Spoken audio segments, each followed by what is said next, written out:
Hello guys, welcome to my Tripathi English classes. आज हम लोग क्लास 10th का chapter a glimpse of India का part 1 a baker from Goa written by Lucio Rodrigues के बारे में पढ़ेंगे। तो ये चैप्टर है अ ग्लिम्स ऑफ इंडिया, जिसको 3 पार्ट में डिवाइड किया गया है और तीनों पार्ट में जो है इंडिया के ग्लिम्स को दिखाया गया है। ग्लिम्स मतलब झलक। तो today we talk about the part a baker from Goa. आज हम अ बेकर फ्रॉम गोवा के बारे में बात करते हैं। तो इस चैप्टर में मेनली जो राइटर है वो गोवा के जो बेकर हैं उनके इम्पोर्टेंस और उनका क्या रोल था पहले उसके बारे में बताया है। मतलब एक मेमोरीज वो ले करके यहाँ पे आता है। तो जो राइटर है वो बता रहा है कि अक्सर हम लोग अपने एल्डर्स जो बड़े बुजुर्ग हैं उनको जब हम उनके पास बैठते हैं तो कहते हुए सुना है, लोगों के बारे में बातें करते हुए सुना है। और वो कौन से लोग हैं? अगर वो बात करते हैं हमारे बड़े बुजुर्ग तो वो बात करते हैं या तो पुर्तगाली के बारे में या पुर्तगाली के लोगों के बारे में। पुर्तगाली के बारे में बात करते हैं या पुर्तगाली लोगों के बारे में बात करते हैं, या फिर जो गोवा के जो बेकर हैं, बेकर कहते हैं पाव रोटी बनाने वाले। पाव रोटी जानते ही होंगे, जो हम चाय के साथ खाते हैं। तो पाव रोटी बनाने वाले के बारे में बात करते हैं ये राइटर के। अक्सर हमारे एल्डर्स का जो टॉपिक होता था, अगर 4 लोग एक साथ बैठते थे तो वो इन्हीं लोगों के बारे में बात करते थे, या तो पुर्तगाली के बारे में, पुर्तगाली के बारे में, या फिर बेकर फ्रॉम गोवा, गोवा से जो रिलेटेड जो बेकर होते थे उनके बारे में बात करते थे। तो जो राइटर है वो इस चैप्टर में डिस्क्राइब करता है, वर्णन करता है कि भले ही समय बीत गया है,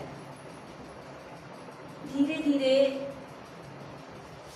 समय बदलता जा रहा है, टेक्नोलॉजी बढ़ती जा रही है, राइट। तो जो प्रोफेशन है लोगों का, कास्ट से रिलेटेड विरासत में मिली हुई जो खानदानी प्रोफेशन है वो धीरे धीरे क्या हो रहा है, खत्म होता जा रहा है, वो देखने को नहीं मिल रहा है। लेकिन आज भी बहुत सारे ऐसे लोग हैं जो अपने जातीय, अपने पहचान, उनकी जो मुख्य पहचान है जिससे वो पहचाने जाते हैं, उसको आज जिंदा रखे हैं। थोड़ा सा मैं एग्जांपल दूंगी कि पहले के ज़माने में क्या था, दाना भूनने वाला होता था कि नहीं होता था। तो उनकी एक जाति होती थी गौंड की। तो जितने भी गौंड जाति वाले होते थे सिर्फ वही दाना भूनते थे। उनके दादा दादी, उनके जो पूर्वज थे, उनके जो बच्चे थे पहले के ज़माने में, राइट, भूनते थे और लोग जाते थे भुनाने और उससे वो पहचाने जाते थे, उनकी जाति पहचानी जाती थी और वो परंपरा को वो आगे बढ़ाए हुए थे, राइट। अब जैसे नाई है, वो क्या करता, बाल काटना, कोई भी बाल काट रहा है तो कहते थे नाई। आज जरूरी नहीं कि हर बाल काटने वाला नाई हो, कोई भी ब्यूटी पार्लर का कोर्स कर लिया और वो एक ब्यूटिशियन का कोर्स कर लिया, एक ब्यूटी पार्लर खोल लिया और वो क्या हो गया, ब्यूटिशियन हो गया। कोई जरूरी नहीं कि वो नाई है। लेकिन पहले जाति के आधार पे वो अपने प्रोफेशन को क्या करते थे, आगे बढ़ाते थे, अपने खानदानी उनका एक प्रोफेशन होता था। तो एट द सेम ईयर तो जो गोवन लोग थे, जो गोवा के लोग थे, वहाँ पे एक था, मतलब एक घर होता था पाव रोटी बनाने वाला, ठीक है, पाव रोटी बनाने वाला, ब्रेड मेकर। एक अलग तरह का उनका एक बनाने का मतलब सामान्य पाव रोटी की बात नहीं हो रही है। होता है ना कि कुछ लोगों का एक खास बनाने का तरीका होता है, जैसे सेवइयाँ होती है, हम लोग भी बनाते हैं और ईद पे जो सेवइयाँ होती हैं वो भी बनती है, लेकिन उनके बनाने का तरीका और होता है, उसमें स्वाद कुछ और होता है, हमारा कुछ और होता है। तो ये जो गोवन जो ब्रेड मेकर होते थे, इनका जो पावरोटी होता था वो अलग स्वाद लेकर आता था, अलग उसका टेस्ट होता था। और आज बहुत सारी चीज़ें ख़त्म हो गई हैं। पावरोटी खाने वाला भले ख़त्म हो गया, लेकिन पावरोटी बनाने वाला today still the bread maker is alive in Goa. आज भी गोवा में ब्रेड मेकर जिंदा हैं। भले पावरोटी खाने वाले कम हो गए हैं या पसंद नहीं करते हैं, उसको दूसरे फॉर्म में भले खाते हो, उस टेस्ट में ना खाते हो, बट आज भी अगर आप गोवा में चले जाइए तो वो भट्टियाँ जिंदा हैं। जिन भट्टियों पे जो पावरोटी सेकी जाती थी, तरह तरह के टेस्ट में उनको बनाया जाता था, आज भी बहुत से घर ऐसे मिलेंगे। बड़े बुजुर्ग मर गए, उनको पहले जो बनाते थे वो मर गए, उनके बाद जो बनाने वाले थे वो भी मर गए, लेकिन आज भी उनके बच्चे जो हैं अपने घर के प्रोफेशन को, खानदान में मिले हुए प्रोफेशन को क्या है, वो जिंदा रखे हैं, उसको बुझने नहीं दिए। वहाँ आज भी जो पावरोटी बनाने की भट्टी है वो बुझी नहीं है, वो आज भी अपने प्रोफेशन को जिंदा रखे हैं। राइटर कहता है कि सुबह सुबह, मतलब जो शुरुआत होती थी, जो हमारी शुरुआत होती थी उस पावरोटी से ही होती थी। ये पावरोटी बेचने वाला क्या होता था, सुबह सुबह जो है पावरोटी एक डंडे पे, बांस कैसे वो बेचते थे, एक बांस का डंडा ले लेते थे। आप भी देखते होंगे कि बहुत से जो हॉकर होते हैं, जो बेचने वाले, जो पैडलर जो बेचते हैं, वो डंडा लेते हैं और डंडे पे अपना सामान क्या करते हैं, लटका लेते हैं। तो इसी तरह से जो पावरोटी बेचने वाले होते हैं गोवा में आज भी, या जो पहले के ज़माने में, वो बता रहा है कि जब वो आते थे बेचने तो जो हमारी सुबह की शुरुआत होती थी, हमारी नींद जो खुलती थी इनके बैल से, हमारी नींद जो खुलती थी इनके बैल की रिंग से। अपने हर बंदा जो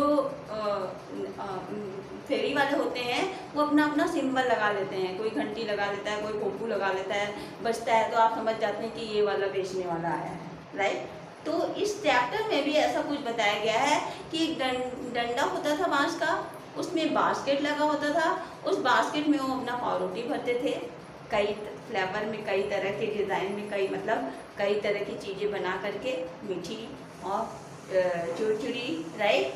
तो उस तरह की पावरोटी बना करके वो उसमें भरते थे और भर करके उसमें एक घंटी लगी होती थी जो झंग झंग, जब वो चलते थे तो झंग झंग की आवाज़ करती थी, और उसी झंग झंग की आवाज़ से हम लोगों की नींद क्या होती थी, खुल जाती थी। हम लोगों की नींद क्या होती थी, खुल जाती थी, और हम लोग क्या होते थे, जग जाते थे, राइट। और पावरोटी लेने के लिए क्या होते थे, दौड़ जाते थे।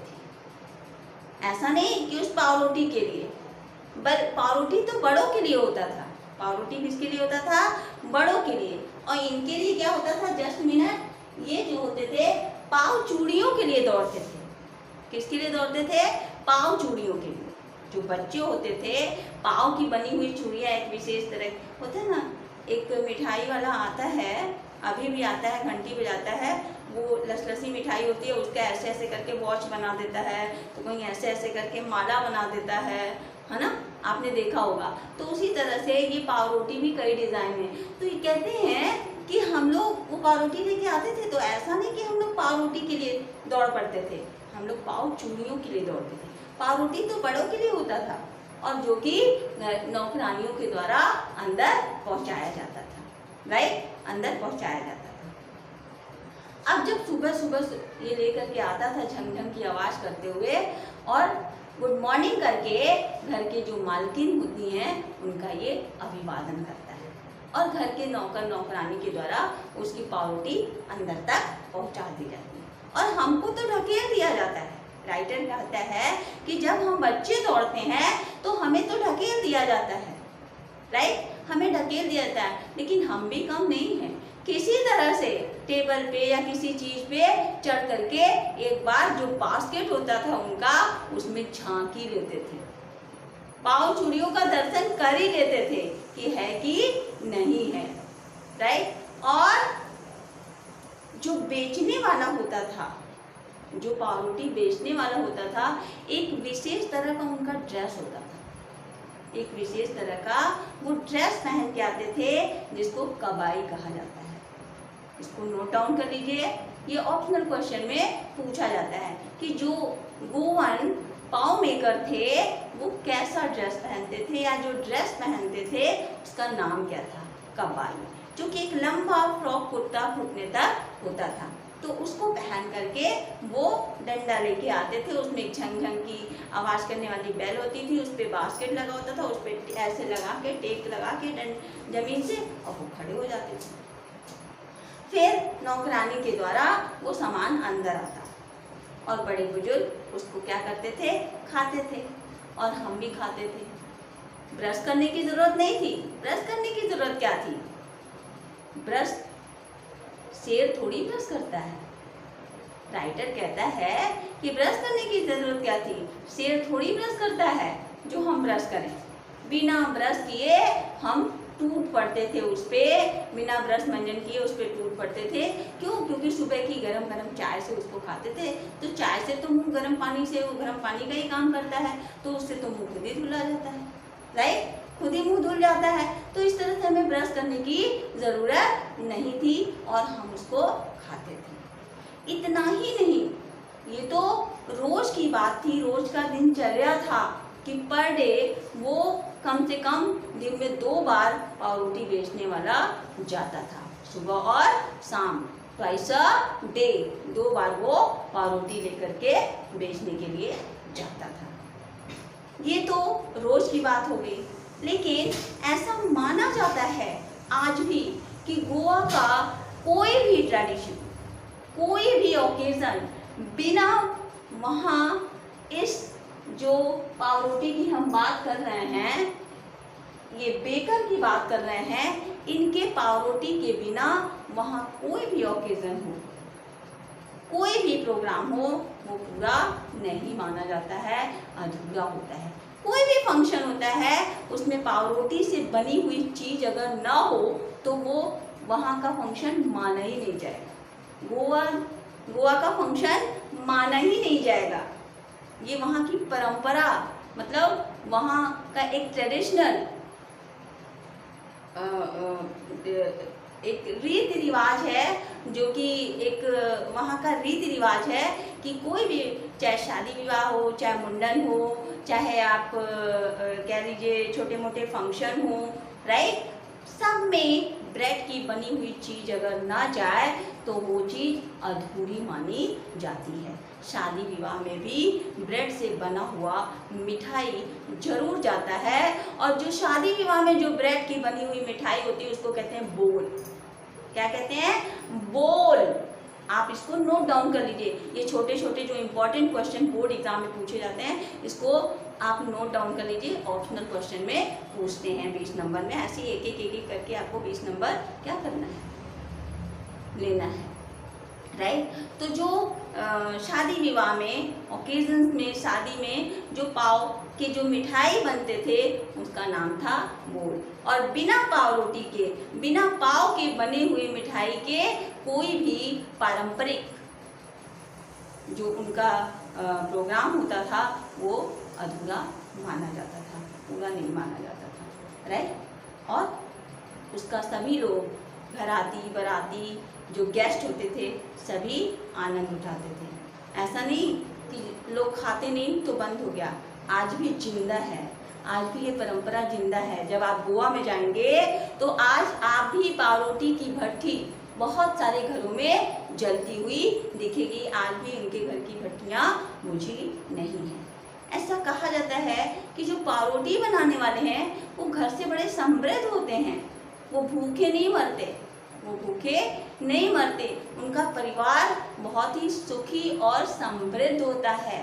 वो खाते पीते अच्छे खासे सुडौल बॉडी वाले नजर आते हैं। ऐसा नहीं पावरोटी बना करके बेच रहे हैं तो ऐसा नहीं कि वो गरीब हैं, एक संपन्न परिवार से, समृद्ध परिवार से रिलेटेड होते हैं। उनको कोई भी, आज भी आप गोवा में जाएंगे और किसी थुल कटहल जैसे व्यक्ति को देख लिए मोटे ताजे, तो यही कहा जाएगा कि ये जरूर पावरोटी बनाने वाले परिवार से रिलेटेड है। यानी पावरोटी बनाने वाले परिवार का कोई भी सदस्य है अगर, तो वो उसकी बॉडी बिल्डिंग जो होती है वो कटहल से तुलना की गई है उसकी। यानी कटहल जैसे शरीर वाला व्यक्ति अगर कोई दिख गया तो लोग यही कहेंगे कि ये क्या है, बेकर है, ये बेकर है। तो इस तरह से ये चैप्टर यहीं पे ख़त्म होता है। इस चैप्टर में बेकर के बारे में कहा गया है कि बेकर कैसे बनाते थे और कैसे आज भी परंपरा ये जिंदा है।